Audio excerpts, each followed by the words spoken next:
What do you think of when you hear the word Tesseract? You probably think of those weird animations of moving cubes on the internet, or maybe you think of a superhero franchise. I can't blame you either way. But what really is a Tesseract, besides being a 4D cube? To understand this concept, we first need to understand the fourth dimension. Think of a zero-dimensional plane as a dot, a one-dimensional plane as a line, a two-dimensional plane as a square, and a three-dimensional plane as a cube.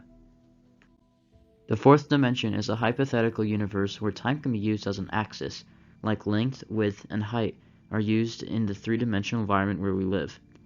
Since time is used to measure position along the three original axes, it is called the fourth dimension. But what would that actually look like from our standpoint? For our purposes, we'll use an oddly specific analogy. Let's say we brought a being from the second dimension to the third dimension, where we are. We put them in an area to move around in and explore. How do they move around? Let's also say we gave them a device to rotate their plane, or in other words, their area where they can exist.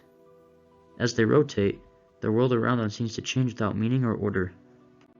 However, to us it is clear where they are in this space in relation to the 3D objects around them. Likewise, if we were somehow brought to the fourth dimension and given a similar device to move our plane, we would see the world changing around us. But how does this relate to the Tesseract? Like the analogy using the blocks, a Tesseract animation shifts and changes the way that a three-dimensional cube would appear to shift and change to someone in the second dimension. The Tesseract is the best way we, as three-dimensional beings, have of representing the fourth-dimensional equivalent of a cube.